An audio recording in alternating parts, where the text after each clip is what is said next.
बाबा विघ्नेश्वर महादेवଙ୍କ 17तम विश्वशांति महायज्ञ अनुष्ठित।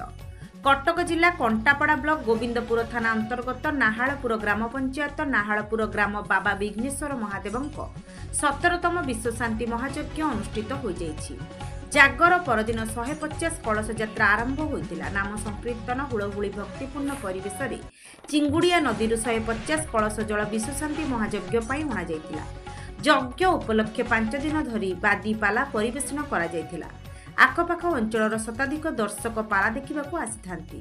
अनुष्ठानर जयंत कुमार नायक, सुबोध परिड़ा, विभूतिभूषण नायक प्रमुख ग्रामवासी सहयोग करथिले। 5 दिन धरी एही यज्ञ चलिबार अछि। आखपाख अंचलर 5-6 हजार भक्तंक समागम होइथिला।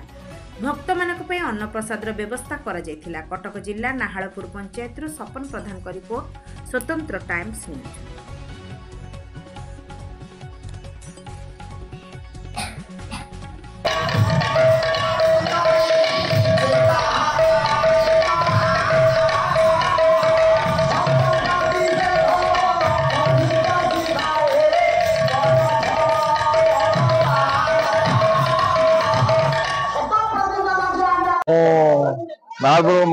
नालपुर ग्राम जयंत कुमार नायक मुझे जनरल सेक्रेटरी मो पाखे अच्छा सुबोध कुमार परिड़ा सी अच्छा सभापति। आज यही विश्वशांति महायज्ञ शेष दिन बहुत जनसमागम होता जहाँकि कल्पना बाहर। विशेषकर आम ग्रामर समस्त युवक उत्साह युवक सहयोग कार्य संपूर्ण ग्रामवासी तरफ ये माने अंचल समस्त लोक आसिक शांति श्रृंखला सरी ग्रामवासी तरफ से कृतज्ञता ज्ञापन करुँ। बहुत उत्साह जहाँकि से माने से कहते आम कौ जगह एमती आम ये देखिनु जहाँकि दिन राति सब प्रसाद सेवन हो। नमस्कार, मो राहुल कुमार नायक नाहालपुर ग्रामवासी युव नेता। मु आम गाँव बहुत गर्व अनुभव करे। गाँव सब छोट बड़ लोक सब सहयोग कर कृतज्ञता जनाऊँ। जहाँ गाँव गोटे विश्वशांति महायज्ञ होती छोट बड़ गाँव बड़ गाँव नाहालपुर बहुत सहयोग कर खेलना बेपार हो भल मन बेपार हो आसिक सहयोग बेपार बाणिज्य कर खुशी आम गाँव में गर्वर कथा। मुझे प्रार्थना कर समस्ते ये संपूर्ण सब साहय कर ग्रामवासी समस्त कृतज्ञता रखुच्छी।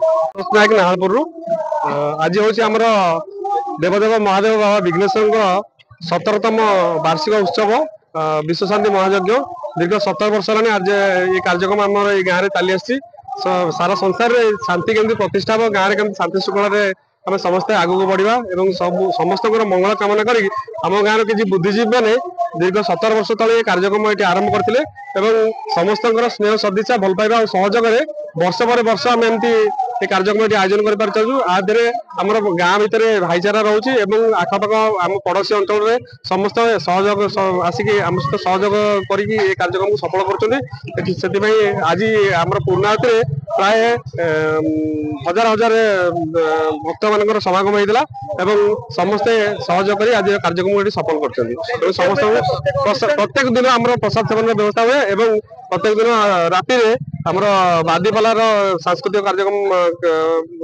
आयोजन कर प्रत्येक दिन दीर्घ 5 दिन ये सांस्कृतिक कार्यक्रम बादीपाला कर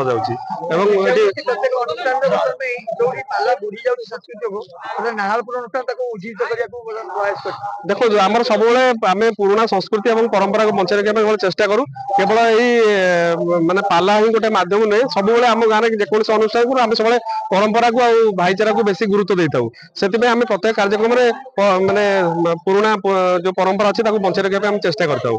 आ दीर्घ 17 वर्ष है निरवच्छिन्न भाव में आम प्रत्येक वर्ष ये बादीपालार आयोजन करूँ हजार हजार भक्त को समागम हुए, दर्शक समागम हुए, समस्त आमको सहयोग करती कार्यक्रम सफल करती। से समस्त को बहुत बहुत धन्यवाद।